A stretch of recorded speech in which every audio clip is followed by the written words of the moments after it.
Hey basketball guys, we have news. Let's go to more news from the Golden State Warriors, but before that, don't forget to subscribe to the channel and leave your like.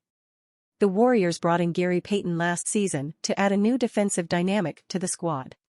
He has been improving his performance this season, and in the game against Spurs he made a beautiful block on Victor Wembanyama. Steph Curry reacts to Gary Payton 2's block on Victor Wembanyama. Stephen Curry matched a season-high 7 3-pointers as he got back on a high-scoring track.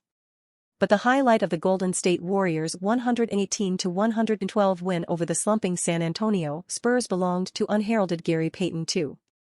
Curry was appreciative of Payton 2's block on 7'3" Victor Wembanyama's shot after he turned the ball over. It's a way to reintroduce himself after his absence, and obviously, he's got a knack for athleticism, but, especially off of my turnover, that was appreciated, Curry said. Payton 2's defensive gem. GP2's energy, block on Wembanyama, in return wake up Warriors.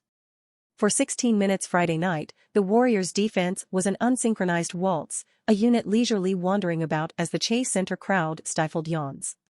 They were trailing, of all teams, the lowly San Antonio Spurs. When it became clear this floor, on this night, needed a different DJ, Gary Payton 2 stepped into the booth. With a single acrobatic play, Payton provided a jolt of energy, allowing the Warriors to reset the tempo and hang on for a 118-112 victory that keeps alive their hopes in the NBA's inaugural in-season tournament. To win the Western Conference Group C portion of the tournament, Golden State needs a 13-point win over the Kings next Tuesday in Sacramento, a Thunder win over Timberwolves the same night.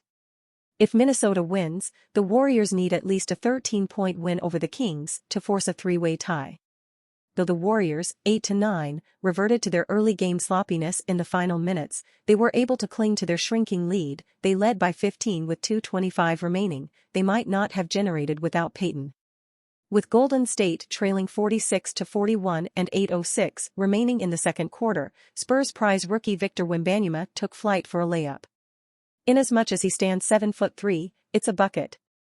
Except GP2, a foot shorter, chased him down from behind, soared above him and swatted the shot into the expensive seats along the baseline. It was an exciting moment, Coach Steve Kerr said.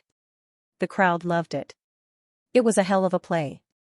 Definitely got our fans into the game. It also got the Warriors into the game.